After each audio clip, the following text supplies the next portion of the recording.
Stories from Upanishads. Retold by Arghya Goswami.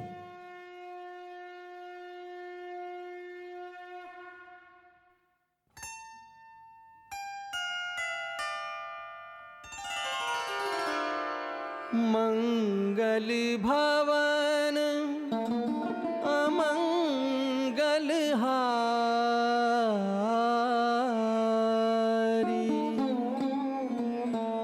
द्रवहु so Dasharath अजिर Bihari.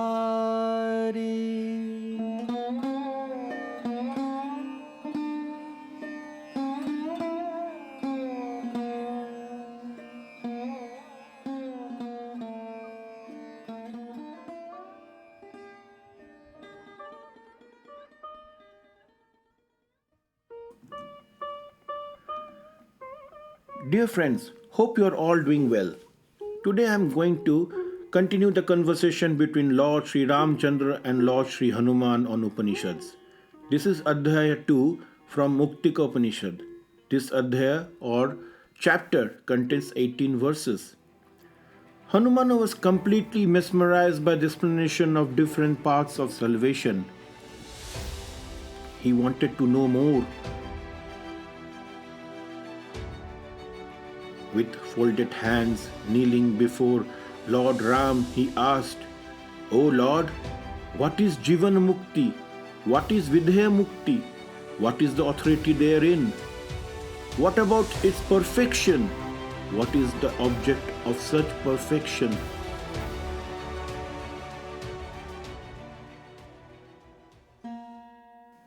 Sri Ram smiled and replied, O Maruti, the dharma of a man's chitta or mind that has the characteristics of agency and enjoyment is fraught with pains and hence tend towards the bondage.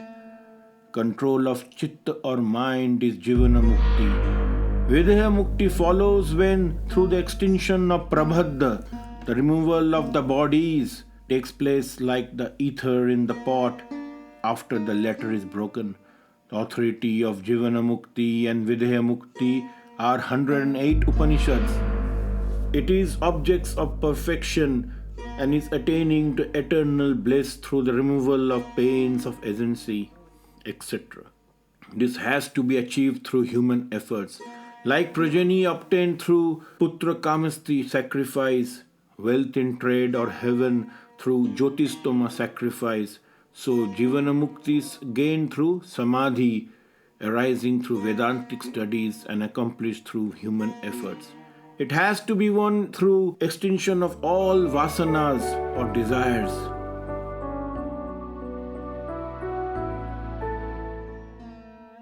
There are 3 verses on this. Thus, the efforts of man are stated to be of 2 kinds, those that transcend and those that are according to the scriptures.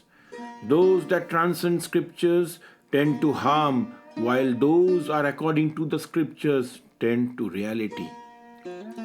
Friends, before I continue, I would like to throw some light on the term prabhadha. According to Vedantic school, it is also called prabhadha karma, which means actions began, set in motion, and it represents 3 types of karmas or actions. It is the portion of sanchita karma that bears fruit and shapes the events and conditions of the current life, including the nature of one's body, personal tendencies and associations. Now, coming back to the story, Sri Ram continued, To men, true jnana does not arise through vasanas of the world, scripture and body. There are 2 types of vasanas, the pure and the impure vasanas. If you are led by the pure vasanas, you shall reach Brahman. But if you are led by the impure vasanas, then you land in danger, as they should be overcome through efforts.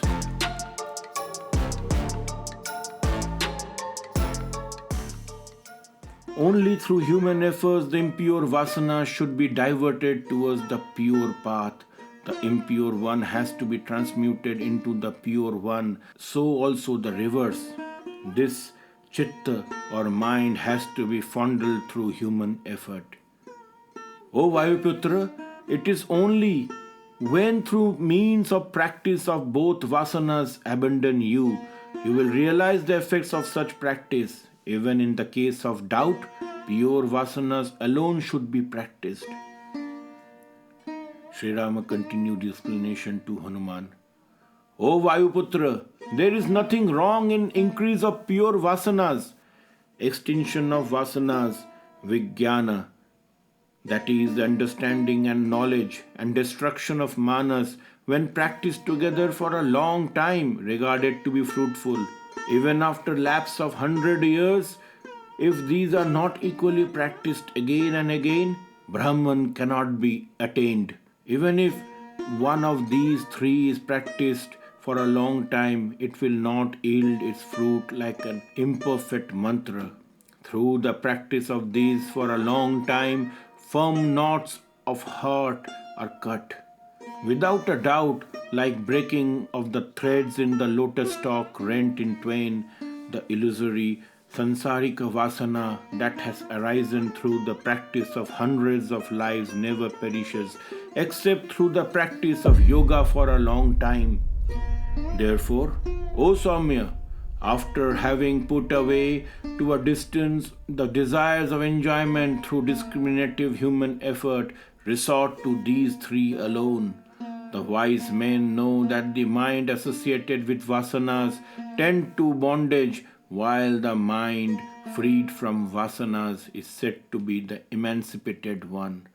It is practiced by deliberating on truth. Friends, let me bring in some thoughts on vijnana. Sri Ramakrishna Paramahansa defines it as he alone who, after reaching the Nitya or the Absolute, can dwell in Leela, that is the relative, and again climb from Leela to Nitya, has ripe knowledge and devotion. Sages like Narada cherish the love of the God after attaining the knowledge of Brahman. This is called vijnana. It is to know God distinctly by realizing His existence through an intuitive experience and to speak to Him intimately. Different ancient texts describe vijnana differently. In Panchatantra, it is defined as knowledge, wisdom, intelligence, and understanding. In Bhagavad Gita, it is defined as the worldly or profane knowledge derived from the worldly experience. Whereas in Mahabharata, it is defined as the organ of knowledge. Sri Ramchandra continued, O Mahakapi, practice the state of mind devoid of vasana. Vasana will perish through well-conducted deliberation and truth. Through the absorption of vasanas, the mind attains quiescence like a lamp without oil. One whose mind is devoid of distraction and is centered on me as the nature of Chinmatra, which is the pure consciousness alone, abandoning the vasanas, and has the nature of Sachidananda. Whether samadhi or karma are performed or not, one who has supreme chitta or mind with a heart devoid of all desires or vasanas is an emancipated person. He whose mind is freed from vasanas do not desire for the fruits arising from the performance or non-performance of actions or samadhi or jnana, except through the entire giving up of the vasanas and through mauna, the observance of silence towards objects. Brahman is not attained. Though devoid of vasanas, the eye and other organs are searching involuntarily, prompted to their respective external objects through habit, such as eye will always look and ears will always hear. As a fearless, intelligent man enters into the worldly affairs without any desires or vasanas, just as the eye, without any desires, sees without any effort the objects that fall on it. O Maruti, the Munis and sages know vasana that is manifested through the consciousness of objects, which is the nature of the object itself and which is the cause of origination and absorption of chitta or mind. This excessively fluctuating chitta or mind is the cause of birth, dotage, which is actually the period of life in which a person is old and weak, and death.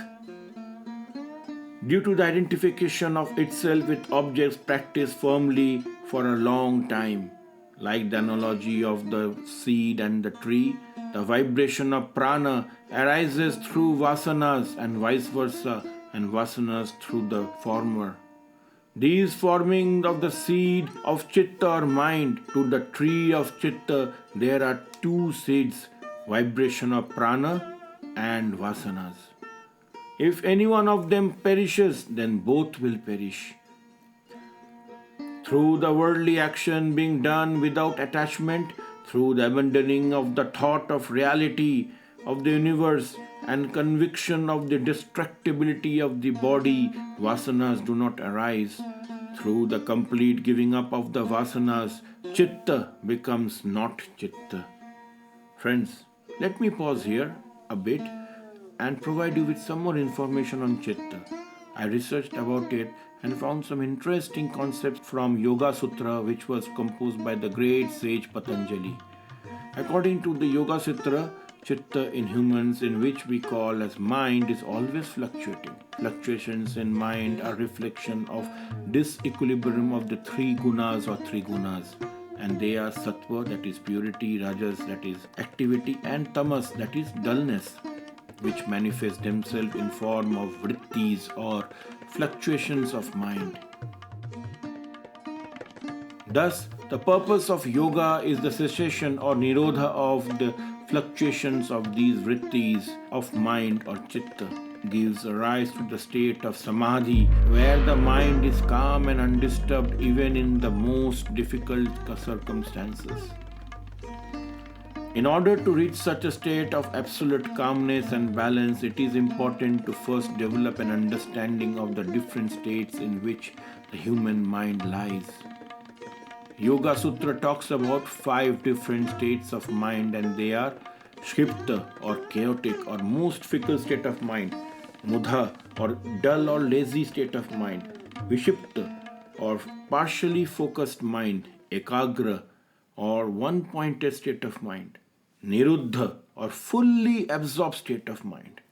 In Kshipta state, which is also called the monkey mind state, is dominated by Rajas Guna, because most of the time in the waking hours we are involved in some physical or mental activity. There is a lack of decision-making ability, restlessness, confusion, unclarity, and anxiety. You can identify and drop unhealthy patterns while waking up late, wrong food habits, negative self-talk, and complaining, etc. Similarly, you can consciously inculcate desires of life pattern into your life. By doing this, you are giving clear direction to your mind so that it stops wandering and focus only on what is required at that moment. In this way, yoga can help you to be present in the moment with greater attention and ease. I'll give you an example from my own life. Since I'm into software development, and more often than not I sit into long calls and often just as a mere listener. So earlier I used to fidget my phone, play games on the phone while call was on, which made my mind fluctuate. It was a clear state of Kshipta. After reading through many Upanishads, I realized my mistake. I tried to stay into the present and participate. One quick way to stay in the present, especially when you are on long calls, is to write notes from the call. In this way, you will listen to whatever is being discussed in the call and also provide your full attention to it. In Mudha state, which is also called the donkey state of mind, is dominated by tamas guna, in which the mind is sluggish, sleepy, and lacks vitality. Due to the sluggish nature of the mind, the lack of the energy is observed in this state to deal with subtle and deep issues of life. Most of us usually oscillate between Kshipta and Mudha states during our waking hours. Mudha state comprises a lack of energy and vitality, poor concentration, distorted connection with the inner self, depression and sadness. This state mostly happens in the cases where you have to adapt a totally new life situation and you lose a sense of identity in the newfound space. To handle your mind this state, drop all your thoughts and reconnect to your inner world through yoga and meditation so that you are able to find your ultimate true self, which will stay with you in all situations of life. When we shift the state of mind, Sattva Guna starts to dominate and mind can gradually concentrate and focus. We feel balanced and happy with clear thoughts, and then when some difficult situations arise, we get distracted again and fall back into old patterns. The mind is pulled away from Sattva back into Rajas or Tamas. In this state, there is an alternating state of clarity and confusion. It has a calm mind which is easily distracted. Concentration is better than before, fluctuating mind between stability and instability. It can be handled by focusing more and more on the work you are doing. One way I did some time back was concentrating and focusing on a dot on a wall. I kept staring at it, trying not to get distracted for a long period. That small dot is all you must see, just like Arjun could only see the bird's eyeball while shooting at Drona's ashram. In Ekagra state of mind, it is the one-pointed state. From this word, we get the word Ekagrata. All inner noise has calmed down. The mind is now peaceful, aware, and ready for focus. In this state, one can bring in their complete attention at one point without getting affected by any external factor. It kills all confusion and anxiety in a person. Vyasa, in his commentary on Yoga Sutra, he said that Ekagra will erase all afflictions which cause suffering and pull out a person from bondage of karma. In Niruddha state of mind, which is fully focused, no old or new impressions can distract mind from the point of focus and complete stillness is reached. One is able to glide through the life with utmost grace. There is no reaction to life's ever-changing situation. Mind is now fully under control of the person or yogi, and all fluctuations come under the direct control of intellect or sattvic buddhi, as opposed to being controlled by ego.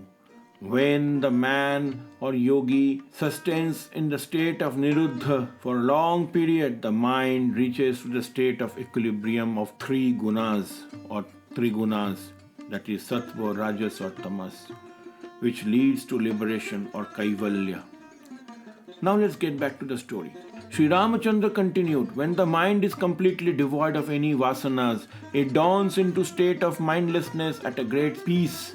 So long as you are without the mind of true discrimination, are not a knower of Brahman, so long as you follow what is decided by gurus, teacher and authorities of sacred books, when all your sins are burnt up and you are knower of reality without any anxiety, then all the good vasanas should be given up. Destruction of chittas of two kinds, one with form, another one without form. One with form is jivana mukta, while one without form is videha mukta. O Vayuputra, understand the meaning of destruction of chitta, when all the attributes of maitri or friendship and others become calm without any resurrection. There is no doubt of it. Then manas or mind of a jivana mukta is free from rebirths. To him this is destruction of manas or mind with form. But to Videha Mukta there is a destruction of manas or mind without form. It is the chitta or manas that is the root of the tree of samsara, with its thousands of shoots and branches, tender leaves and fruits. I think it to be sankalpa alone. In order that the tree of samsara may wither soon, dry up its root through the calmness of sankalpa, there is only one means to control one's mind, and that is to destroy as soon as it arises. That is the great dawn. For wise men the mind is destroyed, whereas for ignorant men it is bound. So long as the mind is not destroyed through the firm practice of Brahman, so long as the Vasanas sashay in about the heart like a Vetala or goblin at the night time, Vasanas of enjoyment of one who has destroyed the egoism of Chitta and controlled the organs and enemies and decay like lotuses in the midwinter. Pressing one against another, setting teeth against the teeth, forcing one limb against other, he should first conquer his mind. Sri Ramchandra paused for a bit and again continued. It is not possible on the part of one to control the mind by sitting up again and again except through approved means.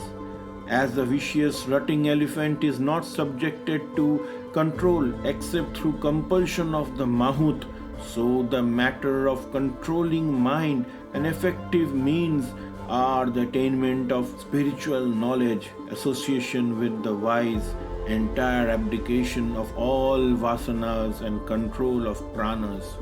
While such is the prescribed means, should the person try to control the mind through violence, they are like those who search in the darkness having the support of light in their hands.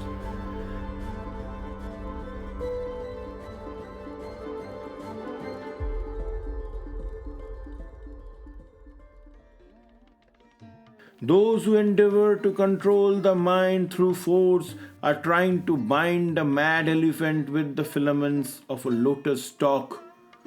There are two seeds to a tree of a mind having ever-growing branches of modification.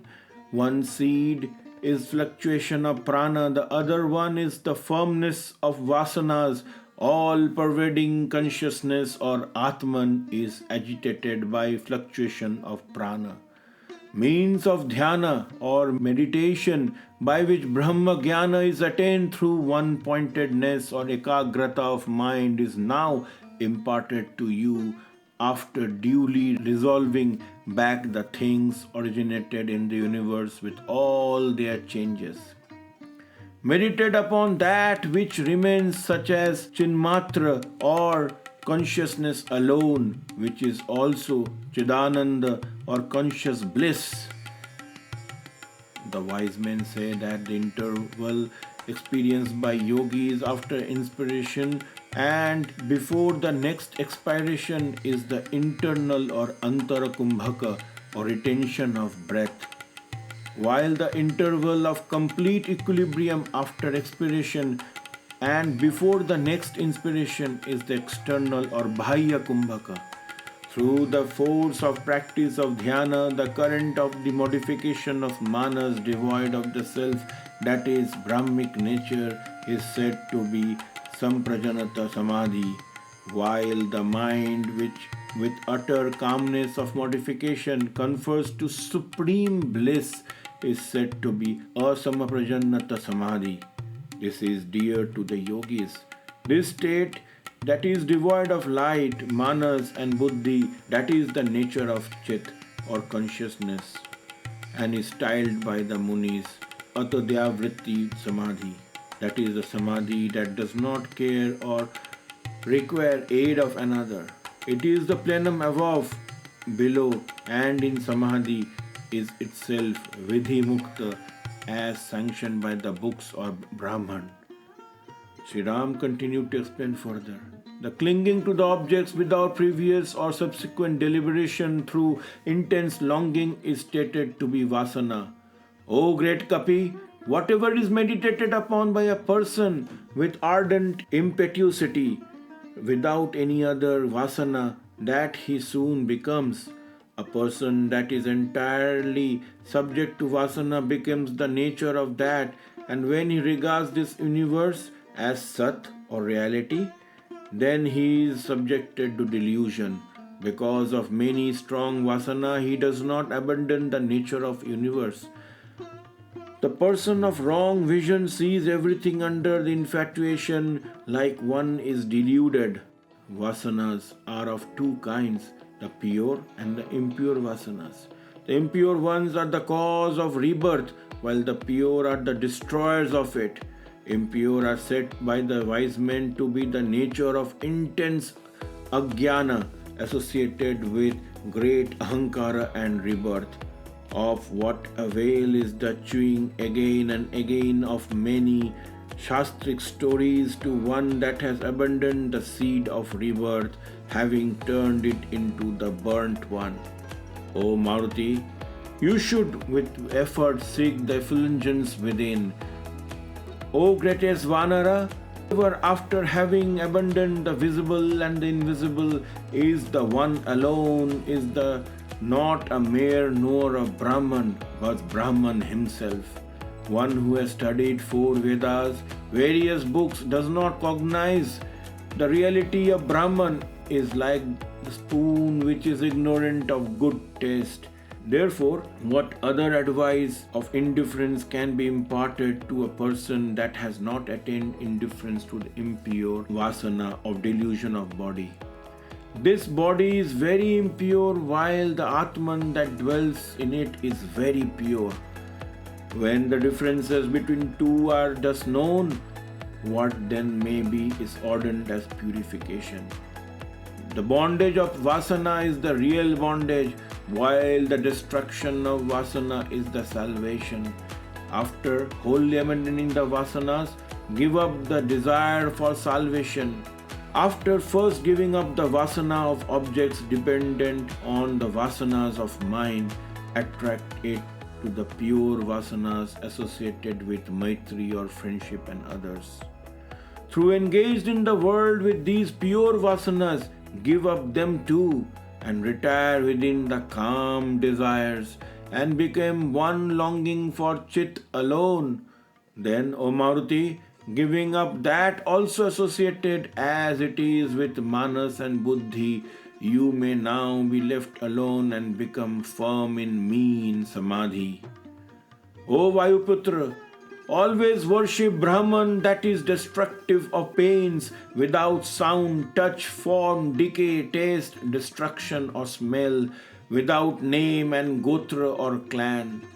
I am that non-dual Brahman that is the nature of visible jnana, like the Akasha which is supreme, always shining, without birth, non-dual, without destruction, without attachment, and pervading all. I am the all and the nature of salvation. One should ever meditate upon me. Thus, I am the form of visible jnana, the pure and chainless nature, and have really no objects in me. I am the ever full Brahman, transverse and across, up and down. Also meditate upon me thus. I am birthless, deathless, ageless, immortal, self-shining, all-pervading, destructionless, causeless, pure beyond the effect of the universe, and ever content. When one becomes prey to time, he gives up the state of jivana mukti as the wind attains the motionless state. In Rig Veda, it is said that, like the eye which is spread in Akasha, so the wise men ever see the supreme Brahman of Vishnu. The Brahmins that have ever the divine vision praise in the diverse ways and illuminate the supreme seat of Vishnu. Om Tat Sat is the Upanishad.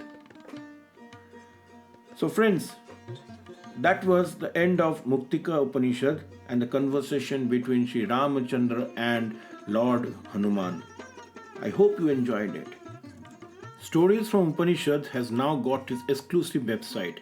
Visit https://www.storiesfromupanishads.com to get some more information in form of blogs, collection of all my previous podcast episodes, exciting offer from Exotic India, which offers a unique selection of products that reflect the cultural traditions and lifestyle of India. You can also directly access their website using the link provided in the button Shop Now. Also, I'll put in the link in the show notes below. Please don't forget to like, subscribe, follow, review my podcast series, Stories from Upanishad. Your small action would mean a lot for me, so please do it. And also leave some review comments, some ratings in Apple Podcasts, Spotify, etc. as the reviews and ratings give me much needed boost to move on. Please do write to me in my email arghyathinks@gmail.com. That is arghyathinks@gmail.com. As many of my listeners often do write to me and discuss with me on various topics. It is all about asking more and more questions rather than finding more and more answers. Let the path of communication be transparent. Let it flow. And until then, Shanti, Shanti, Shanti. Hubhopper is India's leading podcast creation platform. Start your podcast with Hubhopper Studio and get your voice heard across platforms like Spotify, Ghana, Google Podcast, Wink Music, and more. Click on the link in the episode description or visit www.hubhopperstudio.com. Source content collected from various books on Upanishads such as Messages of the Upanishads by Swami Ranganathanada, Brhadaaranyaka Upanishad by Swami Madhavananda, 8 Upanishads from Advaita Ashrama, Upanishads.org, Vedas and Upanishads for Children by Roopa Pai, and several other write-ups and thoughts on Upanishads. Background music is sourced from various royalty-free music sources, Apple Loops, Internet Archives with non-commercial 4.0 international license. Om Shanti chants are from YouTube source Gaia Sanskrit. This podcast was conceptualized, scripted, narrated, and audio designed by Arghya Goswami.